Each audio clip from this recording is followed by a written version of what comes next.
అందరికీ నమస్కారం. రేపల నియోజకవర్గం వైపు అంబటి రాంబాబు చూస్తున్నట్లుగా కూడా తెలుస్తుంది.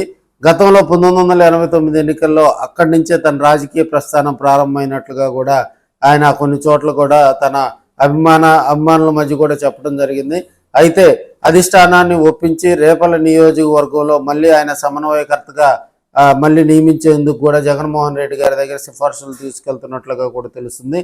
అయితే ఈయన రాకను కూడా అక్కడ ఉన్నటువంటి యూరు గణేష్ గారు డాక్టర్ గారు కూడా వ్యతిరేకిస్తూ ఉన్నారు. గతంలో సత్తెనపల్లి కాన్స్టిట్యున్సీలో 3 సార్లు పోటీ చేసి ఒకసారి గెలిచినటువంటి అంబటి రాంబాబు వైసీపీ ఫైర్ బ్రాండ్గా కూడా పేరు తెచ్చుకున్నారు.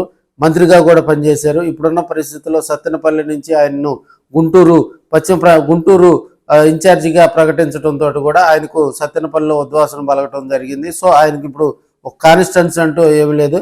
అయితే విడుదల రజని గతంలో గుంటూరులో పోటీ చేసి ఓడిపోయినటువంటి కాన్స్టిట్యున్సీ ఖాళీగా ఉన్నా కూడా దాని మీద ఆయన అంత ఇంట్రెస్ట్ చూపించడం లేదు. రేపల్లి అయితే అప్పట్లో ఆయనకు ఉన్నటువంటి రేపో కానీ ఇప్పుడున్న పరిస్థితుల దృష్ట్యా కూడా రేపల్లి నియోజకవర్గం వైపే అంబటి రాంబాబు కూడా చురుగ్గా ఆ నియోజకవర్గంలో ఇన్ఛార్జిగా వచ్చేందుకు కూడా ఇంట్రెస్ట్గా ఉన్నట్టుగా కూడా తెలుస్తుంది. ఇక్కడ ఉన్నటువంటి లోకల్ లీడర్షిప్ను కూడా సమన్వయం చేసుకునేందుకు తెర వెనుక కూడా అంబటి రాంబాబు చర్యలు తీసుకుంటున్నారని కూడా కొంతమంది చెప్తా ఉన్నారు. ఒకసారి రేపల్లి నియోజకవర్గంలో బలబలాలు ఏందో మనం తెలుసుకుందాం. గత 3 సార్లు కూడా తెలుగుదేశం పార్టీకి తిరుగులేని విజయాన్ని అందిస్తున్న సత్యప్రసాద్ గారు అనగాని సత్యప్రసాద్ గారు 3 సార్లు అక్కడ ఎమ్మెల్యేగా వరుసగా గెలవటం జరిగింది.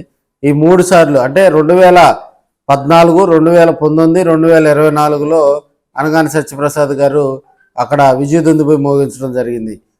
దీనికి ముందు 2009లో మోపిదేవి వెంకటరమణ అక్కడ ఈయన మీద గెలవటం జరిగింది. 2014, 2019లో మోపిదేవి వెంకటరమణే అక్కడ ఈయన మీద సత్యప్రసాద్ గారి మీద కూడా ఓడిపోవడం జరిగింది. సో ఇప్పుడున్న పరిస్థితుల్లో కూడా 2024లో అక్కడ ఉన్నటువంటి డాక్టర్ యూరు గణేష్ గారు కూడా మనకి 2024 ఎన్నికల్లో కూడా ఓటమి చవిచూడటం జరిగింది. రేపల్లె నియోజకవర్గంలో గతంలో పనిచేసినటువంటి రేపల్లె నియోజకవర్గంలో 1989లో కూడా అక్కడ అంబటి రాంబాబు ఎమ్మెల్యేగా కూడా గెలవటం జరిగింది కాంగ్రెస్ పార్టీ తరఫున.